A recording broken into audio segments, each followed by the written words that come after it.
Hola, soy el doctor Santiago Domènech de Fructos y la charla de hoy va de un tema muy apasionante para mí.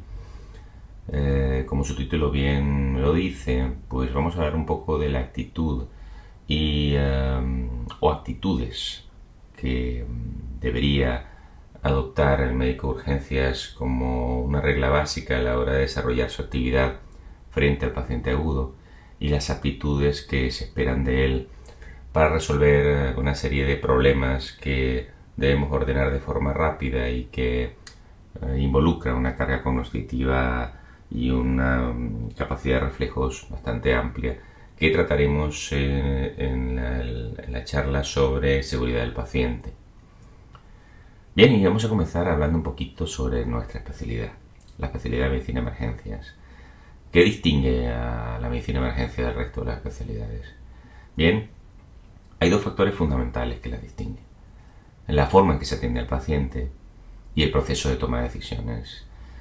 La forma en que se atiende al paciente, ¿por qué? Porque dentro de la medicina de urgencias tenemos diferentes áreas y escenarios que, además del entorno, en muchas ocasiones van a mediatizar nuestras respuestas y sobre todo las soluciones que podamos dar tanto in situ como el tratamiento que vayamos a entregar al paciente para que cumpla el domicilio. Sobre todo por nuestra poca o ninguna capacidad de seguimiento de este tipo de pacientes o de la mayoría de nuestros pacientes, independientemente de que haya hospitales que dispongan de consultas de alta resolución, consultas de revisión, etc. Nosotros tenemos diferentes áreas de trabajo, ¿no? El área de trabajo fundamental intrahospitalario, el área de trabajo extrahospitalario, que no siempre hace referencia al prehospitalario, y el área de trabajo prehospitalaria, que es la que involucra la atención in situ en la calle o en domicilio del paciente y también el transporte de ese paciente a un centro sanitario al más adecuado en este caso. Dentro del hospital tenemos áreas que de forma general dividimos en boxes o consultorios para pacientes lentos y luego boxes o consultorios para pacientes críticos, además del área de observación. También existen factores que mediatizan nuestro trabajo en el ámbito externo, en el ámbito prehospitalario sobre todo, pues estamos expuestos al entorno, al medio ambiental. En el ámbito hospitalario, a salas repletas o no de pacientes, en las consultas extrahospitalarias, en médicos de emergencias que desarrollan su actividad en centros más pequeños, centros de salud, etcétera, pero que también atienden urgencias y que en ocasiones combinan la urgencia en el centro con atención en domicilio, donde en ocasiones requieren la actuación o activar recursos más completos que los que ellos pueden ofrecer en ese mismo momento. Entonces, como vemos, dentro del hospital además pues tenemos la área de críticos, la área de observación. Tenemos ámbitos muy diversos, muy diferentes, y tenemos que enfrentarnos digamos paulatinamente y a veces de forma muy rápida a esos diferentes entornos. Eso hace pues que nuestra especialidad se diferencie de forma importante con cualquier otra especialidad médica. En cualquier otra especialidad médica existe un orden, un método convencional de atención, un método convencional de trabajo, ¿no? Un orden que se nos enseña en la facultad. En primer lugar, comienza con la obtención de antecedentes detallados, bajo un interrogatorio en el que se permite que el paciente pues comunique, se explaye de forma convincente, ¿no?, sobre todas las cosas que necesita decirnos, intentando no dirigir el interrogatorio. En segundo lugar, pues tenemos la exploración física, con lo que eso implica, es decir, tener un área donde podamos explorar cómoda y plácidamente al paciente. Pruebas complementarias, mal llamadas en muchos casos de rutina, pero que bueno, siempre se pueden solicitar, ya sea para obtener esos resultados en los días posteriores, incluso hasta una semana después, porque no corren prisa, o alguna prueba complementaria que se puede hacer en el momento. Hablo de un DM-test para ver cómo tiene la glucosa en ese momento el paciente, o un test de Combur de orina con una cinta reactiva Son pruebas que en un momento determinado podemos hacer, ¿no? Y que nos pueden ayudar, ¿no?, a orientar un poquito el problema. Y luego tenemos pruebas diagnósticas especiales que se solicitan con preferencia, o incluso pues tenemos también tiempo para leerlas con calma, una radiografía, una ecografía, etcétera. El diagnóstico que se va elaborando en la medida que se va viendo al paciente. En todas las especialidades ocurre eso, ¿no? Para terminar en un tratamiento racional, un tratamiento dirigido, un tratamiento que nos permite ser mucho más específicos a la hora de indicarlo, ¿no? Eso es la forma convencional en la que se trata, o en la que se nos ha cultivado dentro de la facultad, y en la que en cada especialidad médica pues nos permiten. Claro, hay muchas especialidades médicas distintas, ¿no?, pero la mayoría guardan este tipo de método convencional con ese tipo de orden. Sin embargo, dentro de la medicina de urgencias, de forma general y estadísticamente significativo, menos de un 20% de los pacientes tienen una urgencia objetiva. ¿Eso qué significa? Pues que debemos enfrentarnos a diferentes tipos de pacientes con diferentes actitudes, con diferentes inquietudes, con escepticismo, con gente que viene ya preprogramada sobre lo que él considera que el médico debe hacer en el momento en que le vea en la urgencia. Y aquí pues podremos entrar en los conceptos de urgencia objetiva, urgencia subjetiva.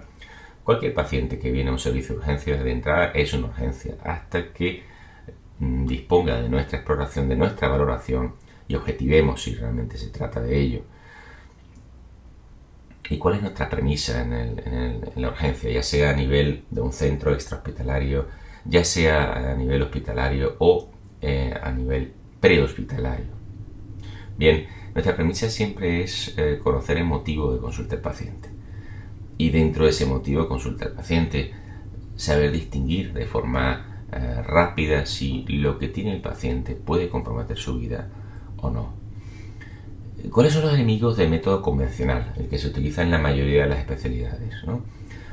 Los enemigos del método convencional aplicado al ámbito de la urgencia y de la emergencia es fundamentalmente el tiempo, del que nunca tenemos suficiente y que se nos va entre las manos, y en las innumerables preguntas que puede significar seguir un orden estipulado y cronológico de lo que hay que hacer primero, lo que hay que hacer después, etc. Eso pues son enemigos que dentro de la urgencia se pueden convertir en un auténtico problema. Pues bien, ¿y cómo podemos enfrentar a este enemigo, ¿no? Este enemigo que se nos ha inculcado en la facultad durante tanto tiempo y que en algunos casos en el internado rotatorio pues comienza a desarrollar el médico, incluso en la urgencia. Bueno, eso se combate con la actitud que hay que tener en la urgencia, en el servicio, ya sea extrahospitalario, prehospitalario u hospitalario, ¿no? Es decir, nuestro interrogatorio debe estar dirigido a realizar preguntas relevantes para obtener respuestas relevantes. Eso nos va a evitar pérdidas de tiempo y hacer muchísimas preguntas para no obtener respuestas relevantes. Bien, ¿y esas respuestas qué deben reunir? Bien, las respuestas que obtengamos de esas preguntas relevantes deben ser pertinentes, íntegras, fidedignas y oportunas. Debemos hacer preguntas que dispongan de estas características para obtener respuestas que sean similares. Y para ello vamos a utilizar una metodología que desde que comenzó la medicina de urgencias y emergencias en países con mucha experiencia, pues se ha utilizado hasta ahora y de una manera u otra ha demostrado ser lo más efectivo y eficiente. En primer lugar, hay que identificar el problema. Ese es el primer paso. En segundo lugar, hay que actuar en consecuencia de ese problema. Y por último, desarrollar un diagnóstico diferencial sistemático, que debe ser rápido, que debe ser efectivo y que debe ser eficiente. Es decir, debemos obtener resultados que mejoren al paciente a corto plazo y que además no impliquen un gasto desmesurado en pruebas diagnósticas, en pruebas complementarias, que lo que hacen es retrasar la atención del paciente en el servicio y generar un gasto sanitario exorbitante, que son las dos cosas que en principio, en cuanto a medición de resultados o de calidad en cualquier centro sanitario o servicio de atención, urgencia y emergencia, se valora especialmente. Bueno, pues vamos a hablar del primer paso. El primer paso que debemos tomar y es el que va a guiar el de los demás. El primer paso que demos debe ser un paso seguro, no un paso en falso. Ese primer paso es hacernos la pregunta de rigor. ¿Existe riesgo vital en el paciente que estamos valorando, en el momento que lo estamos valorando? Bien, para eso tenemos una metodología de anamnesis y exploración, por supuesto, que también exploramos igual que lo hacen las especialidades convencionales. Solo que en este caso nuestra exploración debe estar dirigida al síntoma principal, con antecedentes breves y pertinentes. El paciente, cuando llega a la urgencia, no sabe distinguir si él está frente a un médico y él entiende que ese médico pues tiene derecho y necesidad de informarse. A veces te vienen con el carpetón con toda su información, toda su historia, las placas que le hicieron hasta cuando tenía 4 años, bueno, en fin, cosas que no son relevantes, y tenemos que tener el suficiente tacto para dirigir nuestra exploración, nuestro interrogatorio a aquello que necesitamos saber en ese momento, ¿no? Los signos vitales, completos y precisos, es muy importante. No es posible que un paciente llegue a un servicio de urgencias, nunca se le tomen los signos vitales, ni que se vaya de un servicio de urgencias sin habérselo tomado. Eso es totalmente inaceptable. No tardamos nada, o se hace en el servicio de triaje cuando se clasifica, o lo hacemos nosotros. Estamos en la capacidad, es decir, sabemos hacerlo. Un médico tiene que saber hacer esto, ¿no? Y, por supuesto, rápidamente una inspección, palpación, percusión y ocultación de la zona en particular que está en relación con su síntoma principal. Pero hay que hacerlo, hay que explorarlo. Un médico de urgencia no se puede dar el lujo de explorar desde un escritorio sentado frente al ordenador con el lápiz en la mano. Eso es imposible. No tenemos tiempo, debemos ser debemos economizar el tiempo y debemos ser precisos pero rápidos. Debemos tener contacto con el paciente. Y todo dirigido al síntoma principal. El síntoma principal es importante saber, no solamente nosotros, sino también el paciente, lo que es el síntoma principal. De esa forma, él va a entender cuál es nuestro objetivo. El objetivo que tenemos, ¿no? Nuestra actividad no se trata de una consulta rápida. Es decir, no se trata de una posibilidad, ya que salgo del trabajo, pues voy allí porque la consulta hay que pedir cita, yo no tengo tiempo, etcétera. Bien, perfecto, eso puede ocurrir, pero eso no es una consulta rápida, ¿no? Ahora, si somos lo suficientemente claros con el paciente desde un comienzo y enfáticos, no va a haber problemas, ¿no? Ya vendrá el carácter de cada uno, tanto del paciente como el médico, y las horas que llevemos trabajando, tanto el paciente como el médico. Entonces, tampoco podemos limitar nuestro interrogatorio, nuestra exploración a las preguntas que se hayan hecho en el triaje, ¿no? En muchas ocasiones, pues, nos vemos de una manera u otra, ¿cómo decirlo? Pues manipulados, ¿no? Por lo que es el motivo de consulta, ¿no? O mediatizados por él. No, el triaje persigue simplemente clasificar de forma rápida el momento de atención más oportuno, ya se explicará en la charla de triaje, pero no persigue detectar el síntoma principal. Ese es trabajo del médico. No necesitamos un resumen de toda su historia médica. Es decir, hay que hacerle entender al paciente y entender nosotros mismos que la pregunta básica para saber cuál es el síntoma principal del paciente es ¿por qué ha venido? ¿Por qué ha venido? ¿Sí?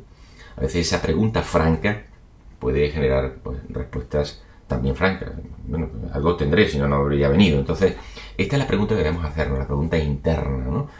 ¿Cómo la disfraces, cómo la transmitas? Eso ya depende del arte, ¿no? De la medicina, de la experiencia que vayas asumiendo, pero nunca perder, ¿no?, de vista nuestro norte, ¿no? ¿Por qué ha venido el paciente, ¿no? Ahora bien, si ese paciente viene por su cuenta, es muy diferente al paciente que viene trasladado, ya sea por una ambulancia convencional, por una UCI móvil o un traslado recomendado por su médico de atención primaria o de cabecera y el paciente viene con su coche, hay que preguntar si trae algún informe de asistencia anterior. Es muy importante ver si ese informe existe y leerlo.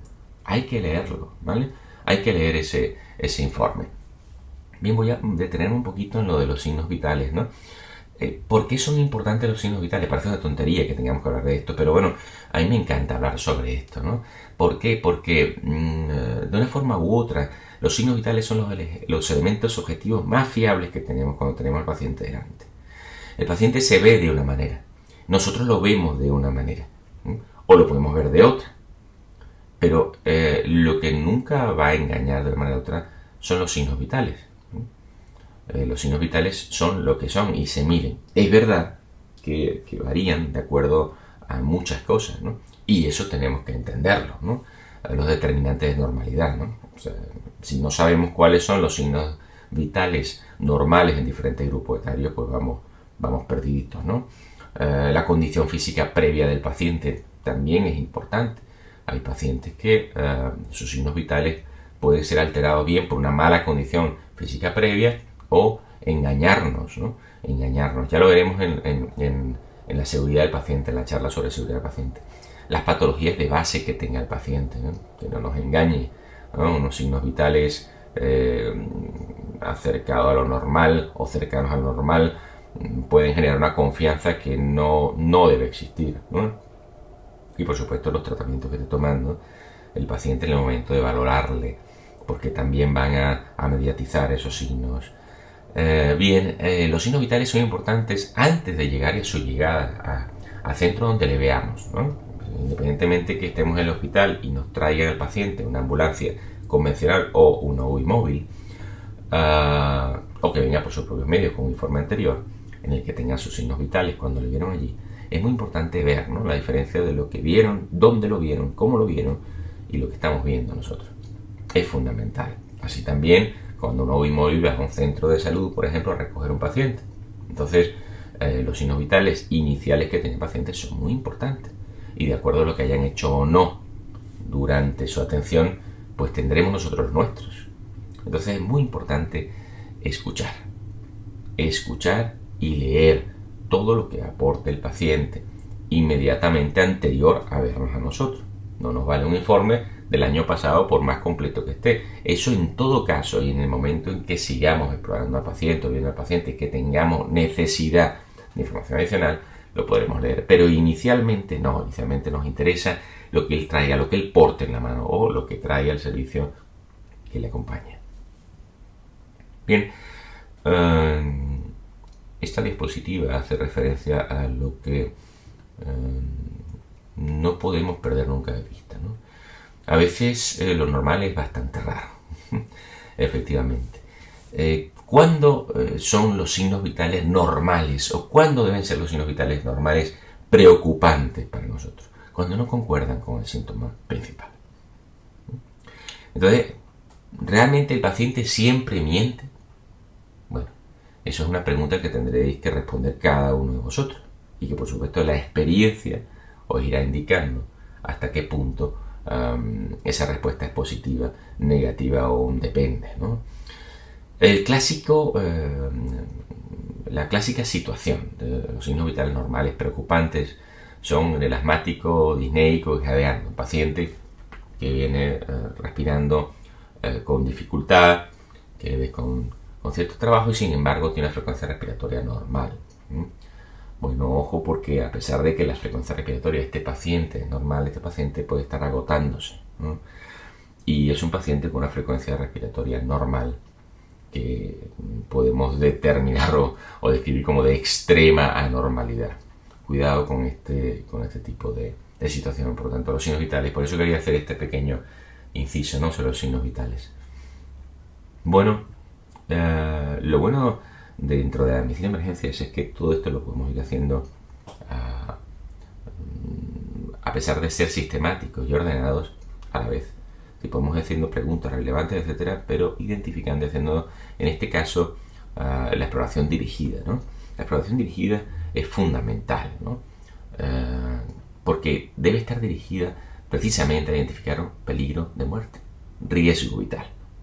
Eso lo podemos ver viendo al paciente cómo respira, cómo se escucha esa respiración, con o sin fonendo. Al tocarle, ¿no? Si la piel está fría, si está caliente, si está sudoroso. Al auscultar, ¿no? Sonidos importantes de compromiso de vías bajas, o incluso ver un compromiso de vía alta, ¿no? O escucharlo. Entonces, la exploración dirigida hace referencia al síntoma principal. O sea, una vez que lo identificamos, vemos si ese síntoma principal puede responder a una patología de compromiso vital.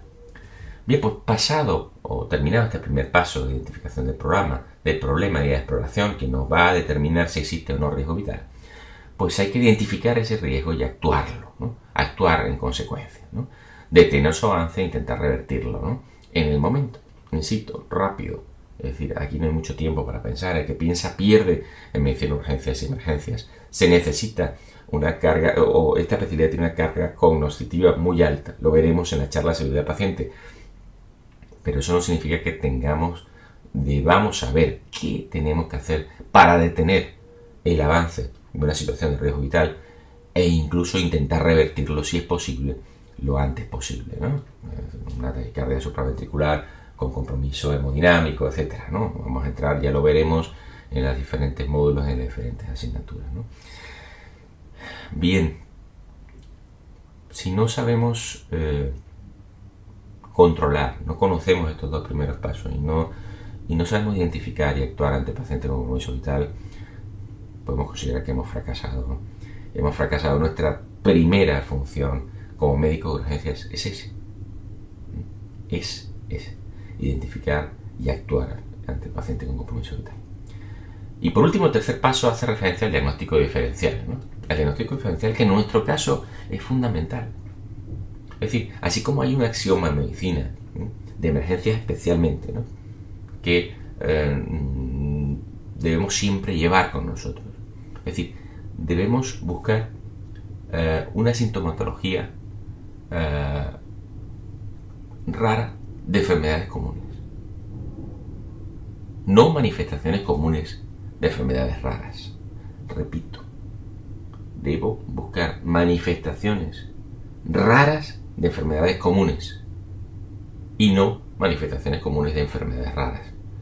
No estamos en urgencia para diagnosticar un síndrome de Klippel-Feil. Otra cosa es que venga, nos guste, lo guardemos y después pues lo mandemos a una revista como una nota clínica interesante. Pues mira, hemos detectado tal síndrome, mientras que estábamos viendo paciente con una contusión craneal y con dolor cervical. Lo mandamos a la unidad de enfermedades raras en el hospital tal o en el centro tal.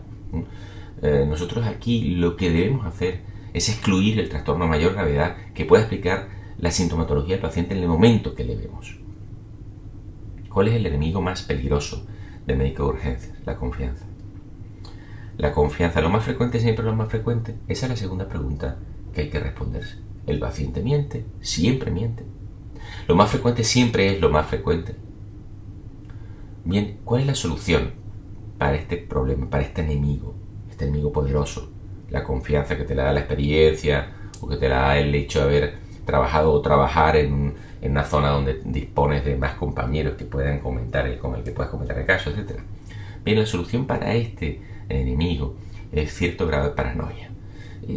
Cierto grado de paranoia es saludable en cualquier médico de urgencia, siempre que tengas tu mente clara en cuanto a lo que has hecho y lo que debes hacer a continuación. ¿Y cuál es el segundo enemigo? Bien, el segundo enemigo aquí, cuidado aquí, ¿no? Lo anterior, el cierto grado de paranoia, no implica la personalidad obsesiva compulsiva. Y voy a intentar explicarlo esto de una forma clara y que nadie se sienta afectado, ¿no? La necesidad imperiosa de realizar un diagnóstico es el segundo enemigo importantísimo y poderosísimo del médico de urgencias. ¿Por qué? Porque en ocasiones se necesitan días, semanas o meses para hacer un diagnóstico definitivo. No puedes pretender que tu premisa en el servicio de urgencias sea hacer un diagnóstico definitivo. No puedes pretender que el informe de urgencias se vaya con un diagnóstico definitivo del paciente. No. Por lo tanto, los médicos con personalidad obsesiva compulsiva son un verdadero hándicap para cualquier servicio. Y de hecho, si un médico, el que sea, que decide trabajar en un servicio de urgencias o emergencias necesita estar absolutamente seguro antes de estabilizar o tratar a un paciente, definitivamente el ambiente de un servicio de urgencias, sea extrahospitalario, prehospitalario u hospitalario, no es saludable para él. Debe buscar su desarrollo en otra área, pero no en el servicio de urgencias, porque para el servicio es un hándicap y para él mismo puede empezar a generar un gran problema de salud. Bien, pero si el diagnóstico no es posible en el momento que vemos al paciente, ¿no?, y no es una faringitis bacteriana clara por criterios del centro o viral, ¿no?, el diagnóstico en ese momento no es posible. No es posible. Pues entonces, ¿cuál es nuestra herramienta? La honestidad intelectual. Escuchen bien, honestidad intelectual. Es decir, hay que admitir al paciente y en el informe, cuando escribamos, la incapacidad para establecer un diagnóstico. Sí, la incapacidad para hacerlo. Por ejemplo, un informe puede perfectamente entregarse con juicio diagnóstico de dolor abdominal de etiología precisa, en el que se descarta patología urgente o grave al alta. Eso es muy importante. Eso es fundamental, ¿no? Es decir, al paciente le hemos visto, le hemos explorado, hemos desarrollado, hemos solicitado pruebas complementarias de imagen pertinentes, que hayamos considerado que en ese momento eran pertinentes, y determinamos que efectivamente el paciente ha llegado con dolor, se va sin dolor o con un dolor disminuido, pero con ese diagnóstico. Y las recomendaciones siempre verbales y por escrito, regresar sin empeoramiento, y una recomendación de valoración en las próximas 24 horas por su médico de cabecera o un médico especialista, un internista o la especialidad que nosotros consideremos que debe evaluar al paciente. Es decir, el paciente debe irse informado. Esto quizás entra dentro del aspecto de un médico legal que ya desarrollará en su día el doctor Jaime Rodríguez. No me quiero extender en este tema, pero sí entender pues que si somos honestos intelectualmente vamos a conseguir mucho en el desarrollo de nuestra carrera, vamos a sentirnos cada vez más enriquecidos y sobre todo vamos a transformarnos en una pieza importante dentro de nuestro servicio. Una cosa que debemos evitar siempre son los diagnósticos benignos que no sean sostenibles en el informe médico. Es decir, no podemos poner de juicio diagnóstico gastroenteritis o gastritis aguda, porque eso es lo que nos parece en ese momento y con los medios que tenemos, etcétera. No. Si no está seguro, porque no es preciso estarlo, le puedes dar y debes dar el diagnóstico que tiene el paciente. Un dolor abdominal, ya sea una epigastralgia o como quieras definirlo, pero no ponerle una etiqueta. Hay que huir de las etiquetas en esta especialidad. Eso es lo que habitualmente genera confusiones en el paciente y confusiones en el médico que posteriormente vaya a ver a ese paciente. Porque un informe lamentablemente nos mediatiza. El paciente que viene con un diagnóstico de gastroenteritis o gastritis, pues ya el que está haciendo el triaje, sea médico o enfermero, en el servicio ya dice, esto es una gastritis. Y pone gastritis, así, exactamente, con eso mismo, ¿no? Gastritis. No, es muy difícil que ponga dolor abdominal. Entonces tengamos cuidado a la hora de poner diagnósticos y sobre todo evitemos los diagnósticos benignos para tranquilidad del paciente y la nuestra. No. Hay que poner lo que honestamente sepamos que tiene el paciente. Y ante pacientes crónicos. Bien, los pacientes crónicos son un problema para ellos mismos y para nosotros. Aquí hay una pregunta clave, ¿no? ¿Qué ha cambiado en este paciente crónico? ¿Qué realmente se ha transformado en un motivo de consulta de urgencia? Y eso forma parte de la carga cognitiva, porque hay que entenderlo. Un paciente bronquítico crónico de larga data que viene a la urgencia con fiebre, con tos, con un cambio en la coloración y el aspecto de la expectoración y con trabajo respiratorio más allá del que en teoría y en principio puede considerar normal el paciente y nosotros, tomando en cuenta que tenga o no tenga oxígeno domiciliario, pues puede significar una reagudización de su proceso. Pero eso es el escenario más fácil. Hay otras cosas con las que tenemos que lidiar, ¿no? Por ejemplo, el dolor, el paciente con dolor crónico, ¿no? Hay que lidiar con muchas cosas y esto nos lo permite las herramientas que hablaremos en la clase de seguridad del paciente y lo que implica la carga cognitiva alta, qué necesitamos, qué herramientas tenemos para poder apoyarnos a nosotros mismos, ¿no?, delante de este tipo de pacientes. Bien, pues una vez que hemos explorado, hemos preguntado, hemos identificado, actuado rápidamente, pues tenemos que tomar decisiones que van a depender de la situación del paciente. Cualquier toma de decisión implica un proceso. En ocasiones, ante ese proceso, estamos solos a la hora de tomar la decisión. En ocasiones hay varias personas con nosotros y hay personas que opinan diferente que nosotros. A veces hay muchos haciéndose la misma pregunta, ¿no? Y esto genera también bastante dudas en un momento determinado. Lo que está claro es que la decisión es un proceso que comienza con una buena definición, con un análisis, con una evaluación de alternativas, una elección de esas alternativas y, por supuesto, una toma de decisión final. Pero esto es un proceso que en medicina, urgencias y emergencias se hace rápido y debe hacerse rápido. ¿Por qué? Porque las decisiones en la medicina, urgencias y emergencias delante del paciente agudo terminan en tres posibilidades. La primera, el mantener al paciente en observación, porque consideramos que en ese momento todavía el paciente no está contándonos todo lo que debe contar, o el paciente ha tenido efectivamente todo lo que nos ha contado, pero no nos preocupa en particular algo y tenemos que ver un poquito los acontecimientos en desarrollo, ver si en un ambiente controlado esto cambia o no. O necesitamos necesariamente realizar alguna prueba complementaria que implica un tiempo. En segundo lugar, el ingreso del paciente. Un paciente, por lo que estamos viendo, amerita un ingreso hospitalario, porque independientemente de lo que hagamos aquí, este paciente no está para irse a su casa. Este paciente debe ingresar. Ahora hablaremos de estos tres criterios. Y por último, el alta, ¿no?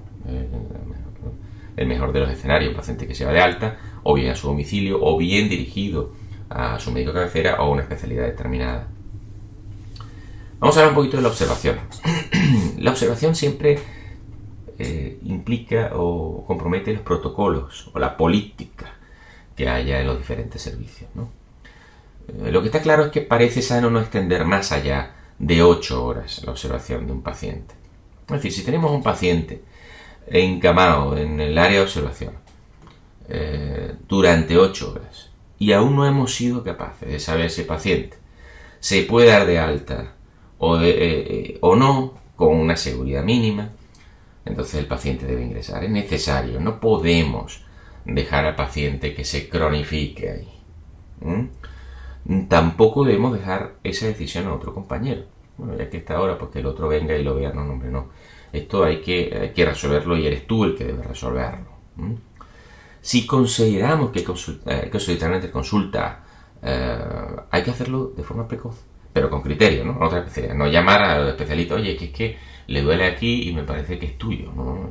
Y mira, necesito que, hablando con el cardiólogo, valores un dolor torácico que ha aparecido de tal forma, que tiene estas características, que le hemos hecho estas pruebas y nos parece que podría tratarse de algo más allá de lo que puede ser un síndrome coronario agudo, porque si eso es, pues ya sabemos qué hay que hacer, pero es un dolor sugestivo, queremos que lo valores, etcétera, pero pues, explicando, ¿no? Con herramientas y con cosas, ¿no? Después viene el problema de que si viene el interconsultado y está más perdido que tú, o tiene su consulta llena, o no se quiere enrollar, pues típico que te puede decir, bueno, vamos a mantener la observación, a ver qué tal. No, ese es el momento en el donde debes explicar y debes entender que debes administrar también esa cama, que no solamente es tuya, es para todos los pacientes que están esperando, potenciales, que están en la sala de espera o que van a venir en una ambulancia o que tus compañeros necesitan colocar en esa cama. Entonces es el momento donde hay que interpelar directamente al interconsultado y decir, mira, no podemos observar aquí nadie, a menos que él en su especialidad tenga una zona de observación. Y si no es así, el paciente debe ingresar. Porque para altas rápidas, mira si sobra tiempo, ¿eh? Pero lo que no puede ser es que el paciente lo dejamos ahí, pues no, es que le pregunté al cardiólogo, al digestivo, no, déjalo ahí, observar qué. Observarlo tú, luego lo llevas a una cama y le pones una cámara. Pero no se puede mantener una observación porque no tengo yo mucha idea de qué hay que hacer con él. Eso no puede ser. Bien, esto. Y luego tenemos también el escenario del paciente que ingresa. Bueno, si le dice el especialista rápidamente, no se ingresa, no hay problema, ¿no? Ni siquiera vio la historia, ni siquiera hizo al paciente, pero las cuentas no, ingrésalo.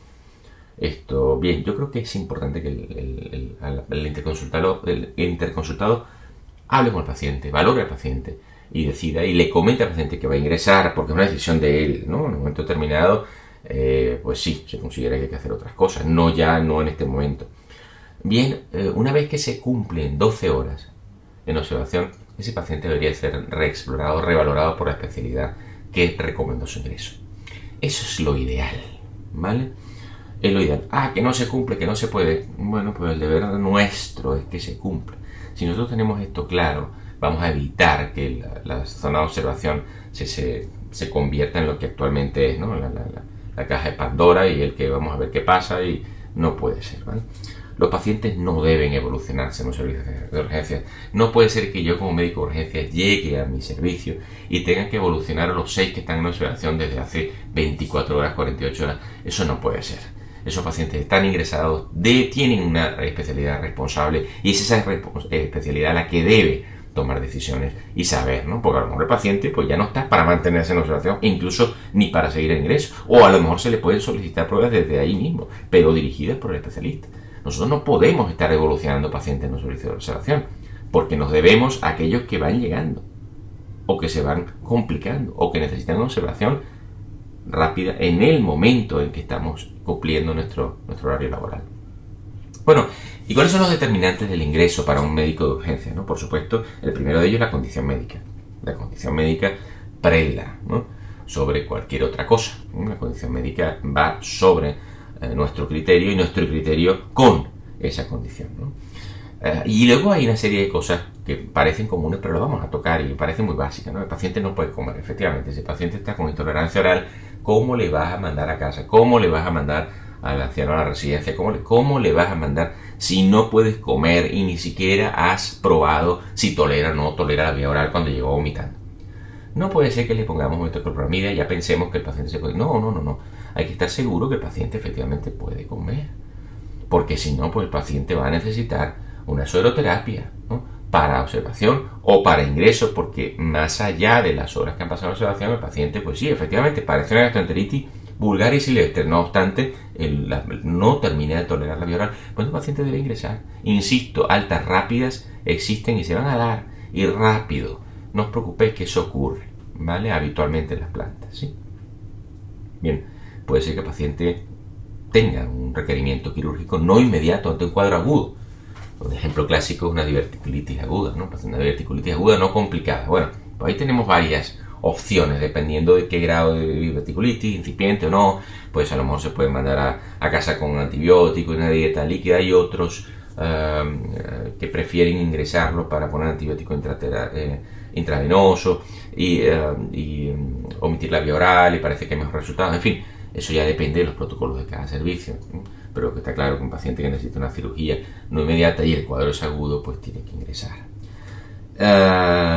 El paciente que vive solo, ¿no?, y su situación precisa de cuidados o vigilancia domiciliaria, un anciano, un paciente frágil, ¿no?, un paciente con problemas de movilidad, un paciente con traumatismo craneoencefálico leve, pero en el contexto de una biomecánica lesional de alta energía, que esté bien y necesite, ¿no? O sea, tiene que observarle a alguien, no se puede observar a sí mismo. Entonces a lo mejor pues el paciente habría que ingresarle, no mantenerle en observación durante 8 horas, ¿no? Pues el paciente habría que ingresarlo si en un momento determinado consideres que necesita el anciano, problemas de movilidad, el TC leve.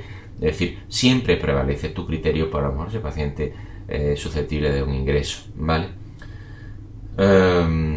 Luego tenemos al paciente en el que no tenemos juicio diagnóstico razonable y razonado, ¿no?, independientemente de que no sea un diagnóstico preciso, ¿no? Por ejemplo, paciente con fiebre de origen desconocido, ¿no?, más de 7 días con una fiebre. El paciente no tiene un buen aspecto, no, de entrada no puedo descartar ninguna patología urgente, pero definitivamente el paciente no tiene un buen aspecto. Su condición médica mediatiza nuestra, y a lo mejor pues lo más razonable y razonado sea ingresarlo, dependiendo de disponibilidad de muchas cosas. Aún así, es un paciente que no debería irse, y es un paciente que habría que ingresarlo, ¿no?, para que se comience. A lo mejor se puede comenzar perfectamente un estudio reglado en la planta, ¿no?, pero ya un paciente con fiebre de origen desconocido, un paciente que pues se supone que no está muy bien. Y por último, la claudicación familiar, sobre todo en el paciente oncológico, que es un paciente que en muchas ocasiones genera más sensibilidad de la precisa en el servicio de urgencias, pero que en otras ocasiones también pues despierta muy poca sensibilidad a lo que implica tener un paciente crónico en casa, un paciente que sabemos que su pronóstico está ya sentenciado, pero que o bien la familia, a pesar de estar informada, no se ve capaz de tenerla en casa, o el mismo paciente pues solicita que le vean al hospital. Esto es complejo. Lo veremos también en una charla muy bonita que dará la doctora Raquel Terrón sobre precisamente herramientas para cuidados paliativos en pacientes oncológicos reagudizados, ¿no? Pacientes terminales que acuden al servicio de urgencias y emergencias. Y por último, el proceso del alta. Bien, el alta parece lo más sencillo y sin embargo es lo que concluye toda nuestra actuación sobre el paciente, que puede haber durado minutos u horas. Lo importante es respondernos dos preguntas a la hora de tomar la decisión del alta. ¿Está claro el motivo de consulta? Es decir, en el momento que yo estoy firmando el alta del paciente diciéndole que se puede ir a casa, ¿está claro por qué vino? ¿Lo tengo claro yo? ¿Lo tiene claro él? Y en segundo lugar, ¿se ha logrado que se encuentre mejor el paciente? ¿Hemos logrado una mejoría en su condición? Estas dos preguntas deben responderse afirmativamente antes del alta. Si no tengo estas respuestas, a lo mejor tengo que reconsiderar el alta. Y por supuesto, recomendaciones al alta. Es muy importante, ¿no? Hay que aliviar el dolor. Esa es nuestra premisa. No puede ser que una persona venga con dolor y se vaya con más dolor que el que vino o con ningún tipo de alivio. No, tenemos que aliviarlo. Eso es fundamental. Ya veremos lo que es el dolor agudo. Una charla magistral que era el doctor Jordi Moyà.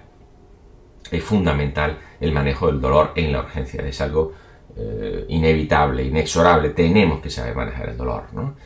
La recomendación de valoración y seguimiento por su médico de atención primaria o en consulta especializada. También hay que ser muy claro en esto, ¿no? ¿Cuándo le va a ver? No, tiene que vaya a asumir cuándo va a ir al médico. ¿Cuándo consideras que hay que verle? En las próximas 24 horas, en las próximas 48, en las próximas 72, en una semana, en una consulta preferente, ¿no? Hay que explicar, además, y definir muy claramente esa condición. Los pacientes en un servicio de urgencias no vivencian el tiempo. Entonces tenemos que ser muy claros en esto. ¿Cuándo va a ir? ¿Dónde va a ir? ¿Y por qué va a ir a otro médico después de vernos a nosotros? Instrucciones correctas y específicas, ¿no? Hay situaciones que sabemos que en un momento determinado pueden o no tener importancia, pero esos signos de alarma, el paciente debe conocerlo. Nosotros tenemos el deber de notificarlo, de aclarárselo, ¿no? Entonces el informe debe ser completo, claro y legible. Muy bien, pues ante todo muchas gracias, o después de todo muchas gracias. El concepto de trabajo en equipo es fundamental en un servicio de urgencias. Tenemos que apoyarnos con el resto de compañeros, médicos, enfermeros, asistentes sanitarios, personal administrativo, personal de seguridad. Debemos tener una comunión que permita mejorar la atención día a día del paciente agudo.